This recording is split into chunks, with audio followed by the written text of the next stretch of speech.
عباده الذين اصطفى أما بعد فأعوذ بالله من الشيطان الرجيم بسم الله الرحمن الرحيم أولئك ما كان لهم أن يدخلوها إلا خائفين صدق الله العلي العظيم وصدق رسوله النبي الكريم ونحن على ذلك لمن الشاهدين والشاكرين والحمد لله رب العالمين اللهم صل على سيدنا محمد وعلى آل سيدنا محمد وبارك وسلم۔ مدینہ منورہ کا سفر شروع ہو چکا ہے، اب تو کم از کم درود پاک پڑھ لیں۔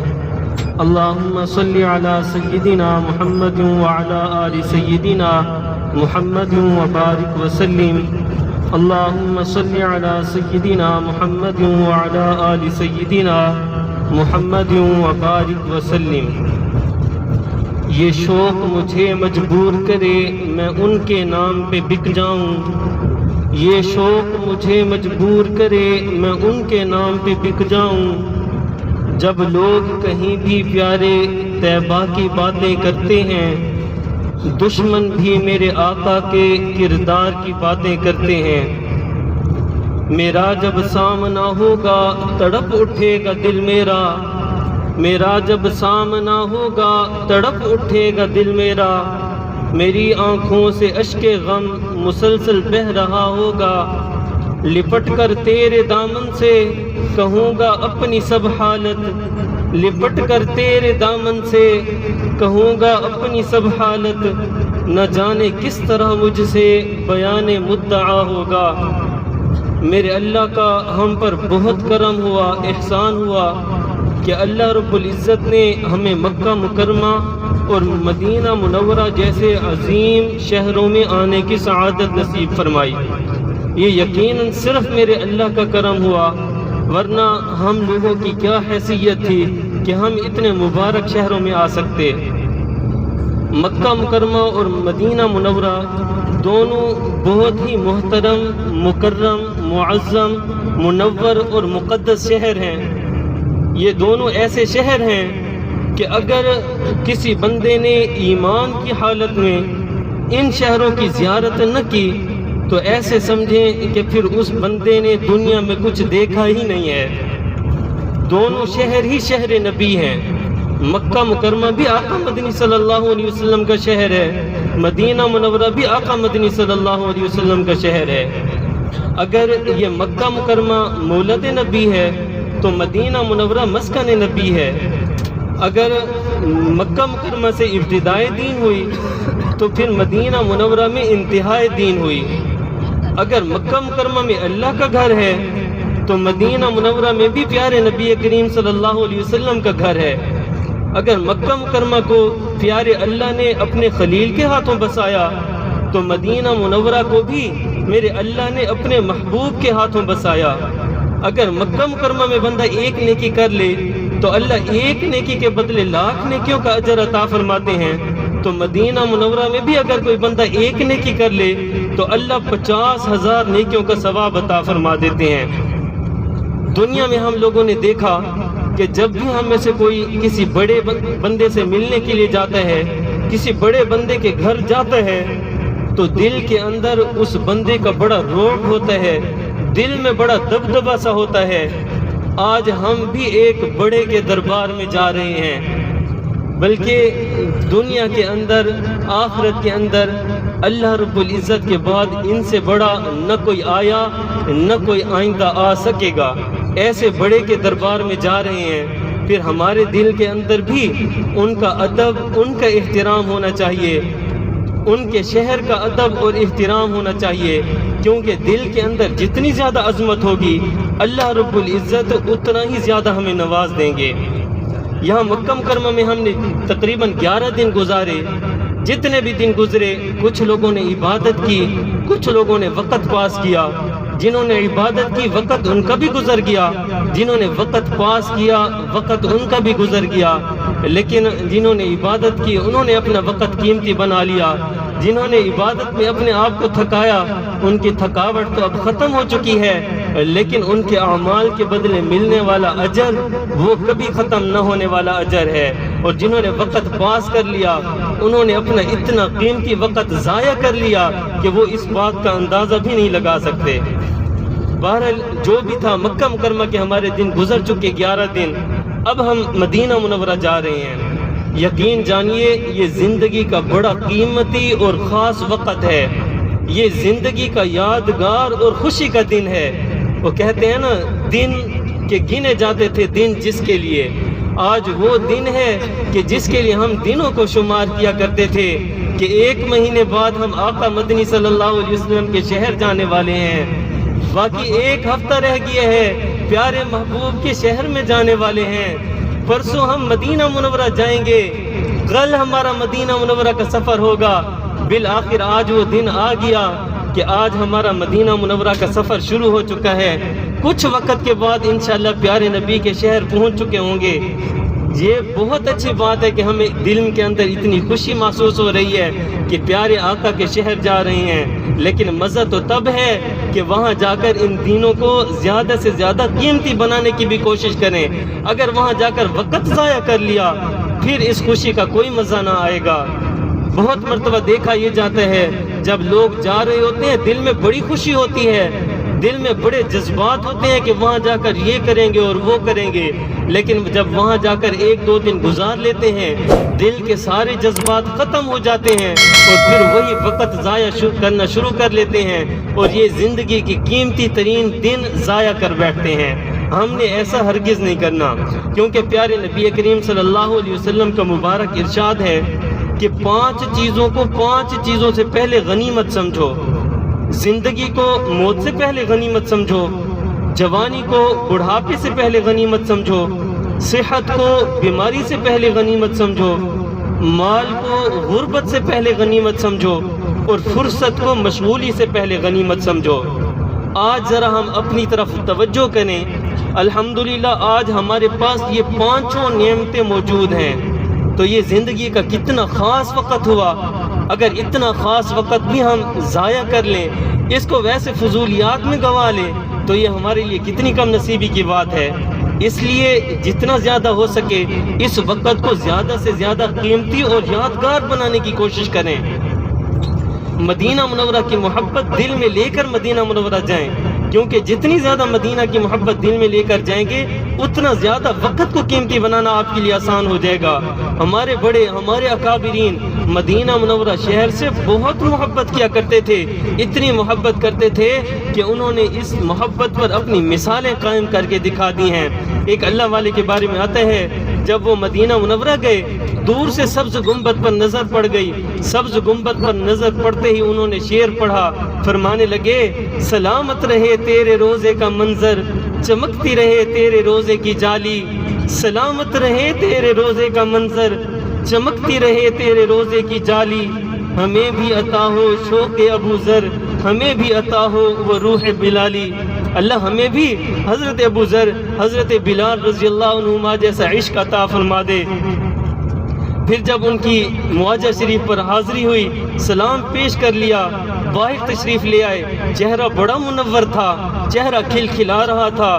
باہر کسی مرید نے دیکھ لیا، کسی قریبی نے دیکھ لیا، پوچھنے لگے حضرت آج تو چہرہ بڑا منور نظر آ رہا ہے، خیر تو ہے، آج کیا بات ہے؟ جواب میں پھر شعر پڑھ دیا، فرمانے لگے میرے آقا کا مجھ پر تو ایسا کرم تھا، میرے آقا کا مجھ پر تو ایسا کرم تھا، بھر دیا میرا دامن پھیلانے سے پہلے، یہ اتنے کرم کا عجب سلسلہ تھا، یہ اتنے کرم کا عجب سلسلہ تھا، نشہ رنگ لایا پلانے سے پہلے۔ پھر جب مدینہ منورہ سے جدا ہونے لگے تو آنکھیں آنسوؤں سے نم ہو چکی تھیں، پھر شعر پڑھنے لگے، فرمایا ہزاروں بار تجھ پر اے مدینہ میں فدا ہوتا، ہزاروں بار تجھ پر اے مدینہ میں فدا ہوتا، جو بس چلتا تو مر کے بھی نہ جدا ہوتا۔ جب ہم دنیا میں عشق مجازی کرنے والوں کی کہانیاں پڑھ لیتے ہیں حیران ہو جاتے ہیں، وہ تو عشق مجازی میں کیا کچھ کر لیا کرتے تھے، ہم تو عشق حقیقی کا دعویٰ کرنے والے ہیں، لیکن حقیقت یہ ہے کہ ہم عشق حقیقی کے اندر کچھ بھی نہیں کر سکتے۔ مجنو ایک مرتبہ لیلا کے گھر کی گلی کی دیواروں کو چوم رہا تھا، حتیٰ کہ ایک مرتبہ اس گلی سے گزرنے والے کتے کے پاؤں چوم رہا تھا، کہہ رہا تھا یہ کتا بھی میری لیلا کی گلی سے ہو کر آیا ہے، لہذا کتے کے پاؤں چوم رہا تھا۔ وہ تو عشق مجازی میں مبتلا تھا، ہم تو آقا مدنی صلی اللہ علیہ وسلم کے عشق کے دعوے کرتے ہیں، پھر ہمیں آقا مدنی صلی اللہ علیہ وسلم سے کتنا عشق ہونا چاہیے۔ بنا لیا بہاروں نے گھر مدینہ میں، بنا لیا بہاروں نے گھر مدینہ میں، مہک رہی ہے فضائے حرم مدینہ میں۔ نازاں ہے جس پہ حسن وہ حسن رسول ہے، نازاں ہے جس پہ حسن وہ حسن رسول ہے، یہ کہکشاں تو آپ کے قدموں کی دھول ہے۔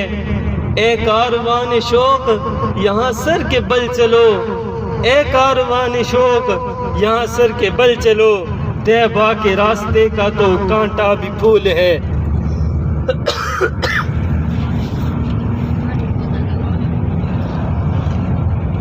جن کے دل میں محبت ہوتی ہے پھر وہ اس سفر کو بھی قیمتی تر بنانے کی کوشش کرتے ہیں۔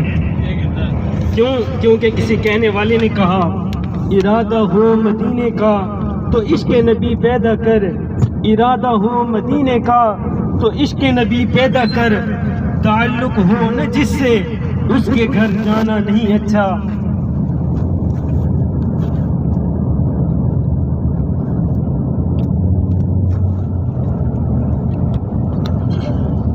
عشق نبی کیا چیز ہے؟ کیا اس سفر میں جاتے وقت تھوڑی دیر کے لیے پیارے نبی کی عشق کی باتیں کر لینا کیا صرف یہی عشق نبی ہے؟ نہیں، ہرگز نہیں۔ کیا صرف 12 ربیع الاول کو نبی کے بارے میں نعرے لگا لینا، 12 ربیع الاول کو ترانے چلا لینا، کیا یہ عشق نبی ہے؟ نہیں، ہرگز نہیں۔ عشق نبی یہ بھی نہیں ہے۔ عشق نبی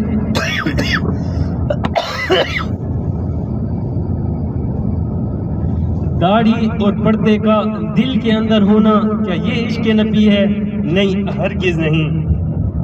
یہ داڑھی کٹانے والے اور پردہ نہ کرنے والی خواتین آج تو اس مبارک سفر کے اندر ضرور توبہ کر لیں کہ آج کے بعد کبھی بھی پیارے آقا مدنی صلی اللہ علیہ وسلم کی سنت ذبح کر کے گندی نالیوں میں نہیں پھینکیں گے۔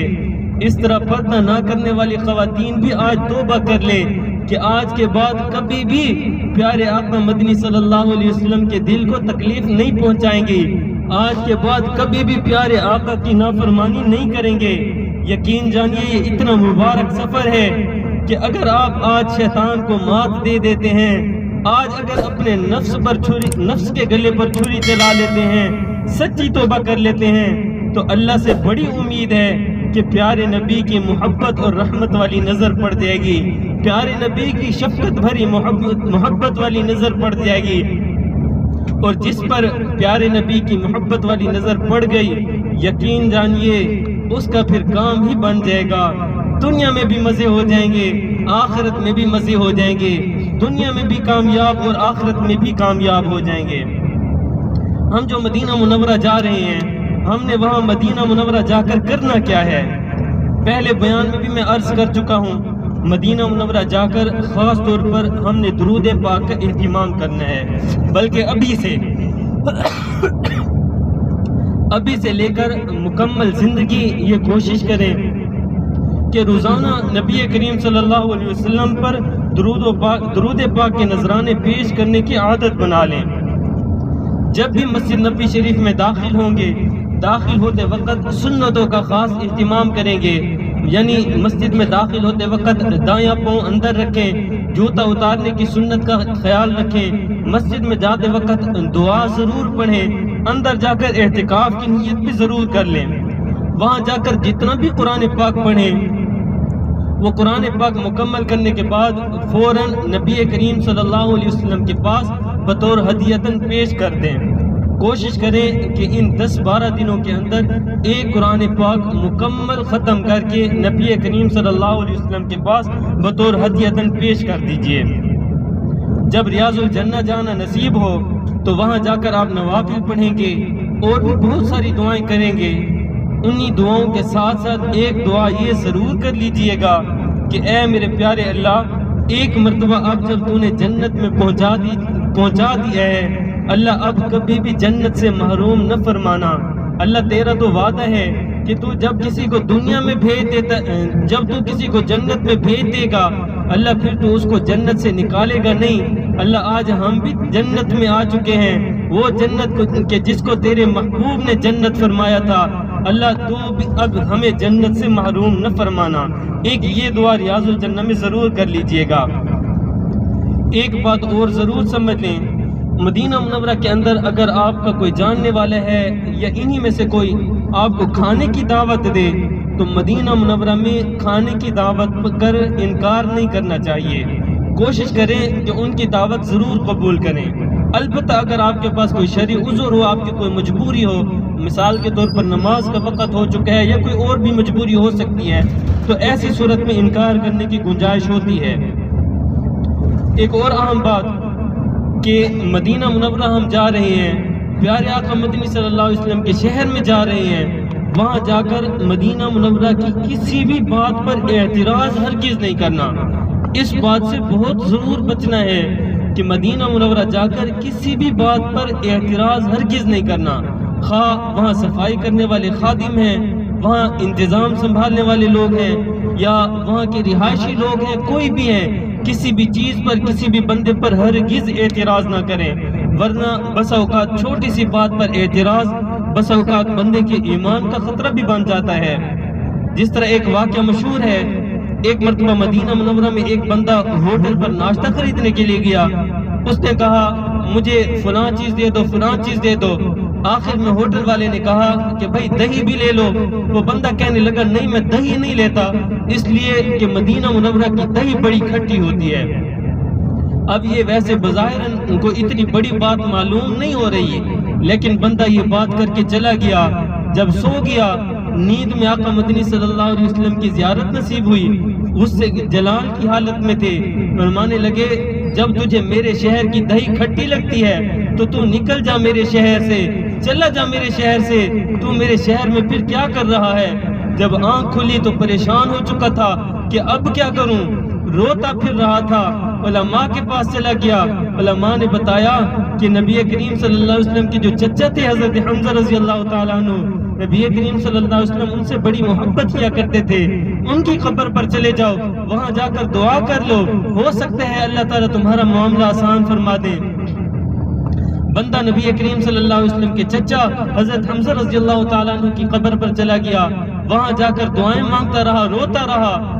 پھر خواب میں حضرت حمزہ رضی اللہ تعالیٰ عنہ کی زیارت ہوئی۔ حضرت حمزہ رضی اللہ عنہ نے فرمایا اب چونکہ آپ کو حکم ہو چکا ہے کہ مدینہ منورہ چھوڑ دو، تو لہٰذا اب آپ کے لیے بہتر یہی ہے کہ اب مدینہ منورہ چھوڑ کر یہاں سے چلے جاؤ، ورنہ تمہارے ایمان کا خطرہ ہے۔ اب بظاہر تو اس نے اتنی بڑی بات نہیں کی تھی، لیکن اتنی سی بات بھی اس کے لیے اتنی بڑی بن گئی کہ وہ مدینہ منورہ شہر سے نکال دیا گیا۔ اس لیے مدینہ منورہ جاتے وقت اس بات کا خاص خیال رکھیں کہ وہاں پہنچ کر ہم نے مدینہ منورہ کی کسی بھی بات پر اعتراض ہرگز نہیں کرنا۔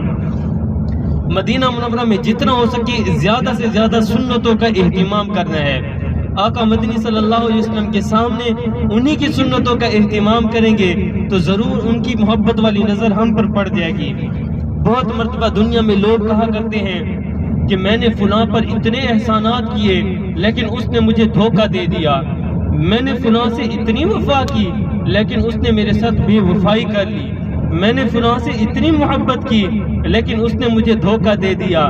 میں کہتا ہوں او خدا کے بندے، تو نے محبت کی ہی اس سے تھی جو وفا نبھانا جانتا نہیں تھا، تو نے عشق کیا ہی اس سے تھا جو وفا نبھانا جانتا نہیں تھا۔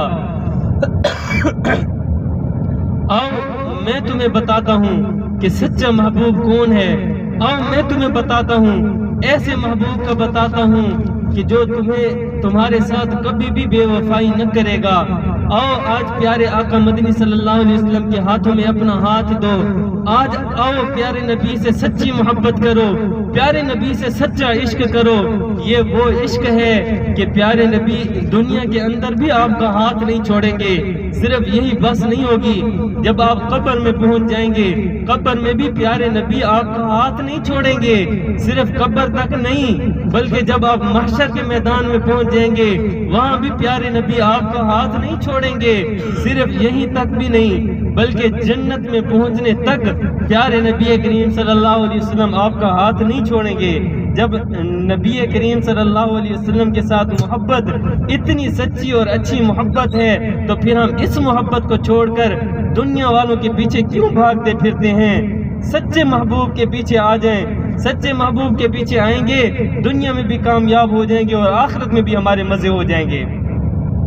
میرے سارے بیان کا خلاصہ یہی ہے کہ مدینہ منورہ میں پہنچ رہے ہیں، مدینہ منورہ پہنچ کر وہاں پر وقت ایسا گزار لیں کہ جب ہم واپس اپنے گھروں کی طرف جائیں گے، وہ ہم سے پوچھیں گے کہ سناؤ وہاں مدینہ منورہ میں دن کیسے گزرے تھے، مدینہ منورہ میں راتیں کیسی گزاری تھیں، مدینہ منورہ میں صبح اور شام کیسی ہوا کرتی تھی۔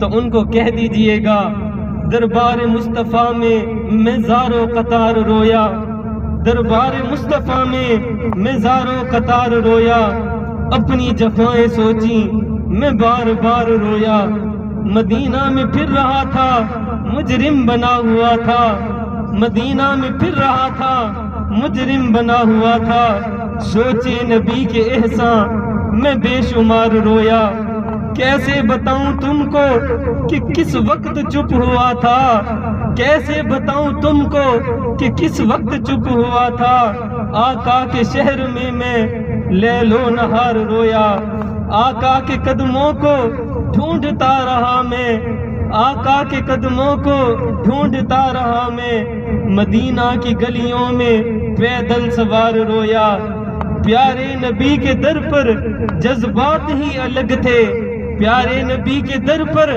جذبات ہی الگ تھے، رویا وہاں خوشی سے اور سوگوار رویا، دامن تھا میرا خالی رب کا بنا سوالی، دامن تھا میرا خالی رب کا بنا سوالی، ان کی شفاعتوں کا امیدوار رویا۔ ایک بات اور بھی ضرور سن لیں کہ جب سلام پیش کرنے کے لیے جائیں گے تو وہاں پر کیسے جانا چاہیے اور وہاں پہنچ کر کیا کرنا چاہیے۔ ہمارے اکابرین کا طریقہ یہ تھا کہ جب وہ سلام پیش کرنے کے لیے جاتے تھے تو جانے سے پہلے کچھ نہ کچھ صدقہ کیا کرتے تھے۔ اصل میں یہ شروع میں ایک آیت قرآن پاک کی نازل ہوئی تھی، بعد میں پھر منسوخ ہو گئی۔ اس آیت پر صرف حضرت علی المرتضیٰ رضی اللہ تعالیٰ عنہ نے عمل کیا تھا کہ جب بھی پیارے آقا مدنی صلی اللہ علیہ وسلم کے پاس جائیں تو جانے سے پہلے صدقہ کر لیا کریں۔ صرف حضرت علی رضی اللہ عنہ عمل کر سکے تھے، اس کے بعد یہ آیت منسوخ ہو گئی تھی، اس لیے بعد میں بھی ہمارے اکابرین اس پر عمل کرتے رہے ہیں۔ ہم میں سے بھی اگر اللہ رب العزت نے کسی کو استطاعت دی ہے، طاقت دی ہے، تو سلام پیش کرنے جب جانے لگیں تو جانے سے پہلے کچھ نہ کچھ صدقہ ضرور کر لیا کریں۔ ضروری نہیں ہے کہ آپ صدقہ لاکھوں میں کریں، جو امیر لوگ ہوتے ہیں ان کے 10,000 صحیح، ہم غریب ہیں تو ہمارے 10 روپے ہی صحیح، اس لیے جتنا ہو سکے 1 روپیہ 2 روپے صدقہ کر لیں۔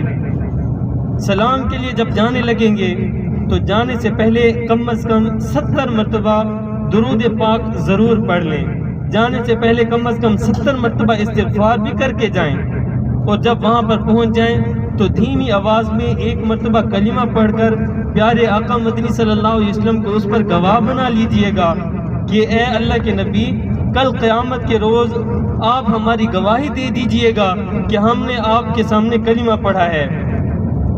جب وہاں پر سلام پیش کرنے کے لیے جاتے ہیں تو وہاں پر اوپر نام بھی لکھے ہوئے ہوتے ہیں۔ سب سے پہلے پیارے نبی کریم صلی اللہ علیہ وسلم کی قبر مبارک آتی ہے، پھر اس کے بعد حضرت ابو بکر رضی اللہ عنہ کی قبر مبارک آتی ہے، اور پھر تیسرے نمبر پر حضرت عمر رضی اللہ تعالیٰ عنہ کی قبر مبارک آتی ہے۔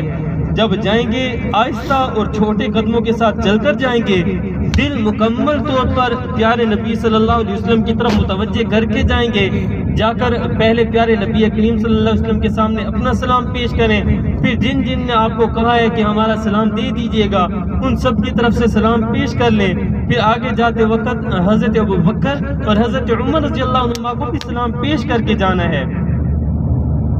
ایک بات کا وہاں پر ضرور خیال رکھیں کہ بہت مرتبہ دیکھا یہ جاتا ہے کہ لوگ سلام پیش کرنے کے لیے جاتے ہیں، لیکن وہاں پہنچ کر کیا ہوتا ہے کہ ان کے ایک ہاتھ میں جوتا ہوتا ہے، دوسرے ہاتھ میں موبائل ہوتا ہے، ان کا چہرہ موبائل کی طرف ہوتا ہے، پیٹھ روضہ انور صلی اللہ علیہ وسلم کی طرف کر چکے ہوتے ہیں۔ ایسی حالت میں بھلا سلام پیش کرنے کا کیا فائدہ؟ الٹا بندہ بے ادبی کا مرتکب ہو جاتا ہے، ثواب کے بجائے الٹا گناہ کما لیتے ہیں۔